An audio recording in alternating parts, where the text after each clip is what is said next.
Warangal rural జిల్లాలోని నల్లబెల్లి మండల కేంద్రంలో టీఆర్ఎస్ పార్టీ నిర్వహించిన ధర్నాలో మాజీ ఎమ్మెల్యే పెద్ది సుదర్శన్ రెడ్డి పాల్గొన్నారు. కాంగ్రెస్ ప్రభుత్వం ఇచ్చిన హామీలు రైతు రుణమాఫీ, రైతు భరోసా, మహిళలకు 2500 కళ్యాణ లక్ష్మితో పాటు తులం బంగారం, వృద్ధులకు 4000 పెన్షన్, రైతు బోనస్ ఇచ్చిన 42 హామీలలో ఏ ఒక్క హామీ నెరవేర్చక ప్రజలను తప్పుదోవ పట్టిస్తున్న ప్రభుత్వాన్ని తీవ్రంగా ఖండించాలి అంటున్న మాజీ ఎమ్మెల్యే పెద్ది సుదర్శన్ రెడ్డి. పాల్గొన్నవారు టీఆర్ఎస్ మండల పార్టీ అధ్యక్షుడు బానోతు సారంగపాణి, మాజీ సర్పంచ్ నానా రాజారాం, కొత్తపల్లి కోటి లింగాచారి, అలాగే టీఆర్ఎస్ పార్టీ నాయకులు, క్లస్టర్లు పాల్గొన్నారు.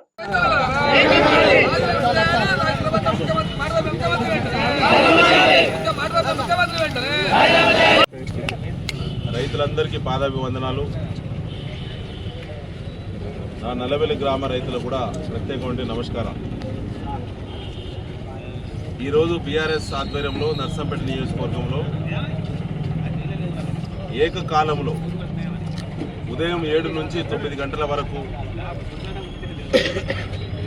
కాంగ్రెస్ ప్రభుత్వం, రేవంత్ రెడ్డి ప్రభుత్వం,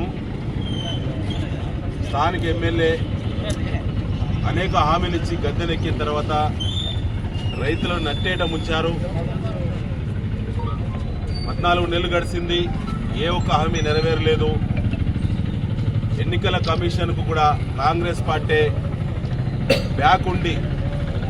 back end office, Revanth Reddy office కుట్రల ఫలితము ఎన్నికల కమిషన్ ప్రకటించింది. ఎన్నికల కోడ్ ఉంది కాబట్టి ఎలాంటి సంక్షేమ పథకాలు తెలంగాణ రాష్ట్రంలో అమలు కావడానికి లేదు, అన్నీ ఆపేయాలని చెప్పి అదొక రాజకీయ డ్రామా.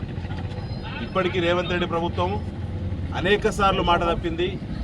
ఏ విధంగా మాట నుంచి తప్పించుకోవాలి, ఆ మాట ఎట్లా స్కిప్ చేయాలి, ఎట్లా ఎస్కేప్ కావాలి అనేటువంటి పద్ధతిలో చాలాసార్లు మాట తప్పారు. ఇవాళ ఎన్నికల కమిషన్ చేసినటువంటి ప్రకటన కూడా కాంగ్రెస్ పార్టీ కుట్రల ఫలితమే. మన నియోజకవర్గంలో 2 గంటల సమయంలో 7 నుంచి 9 గంటలకు ఈరోజు 179 గ్రామ పంచాయతీలో రైతులందరూ కూడా ఇవాళ రోడ్ల మీదకి వచ్చారు. శాంతియుత నిరసన చేపట్టారు. ప్రధానమైన డిమాండ్లు 4. ఒకటి రైతు బంధు 5000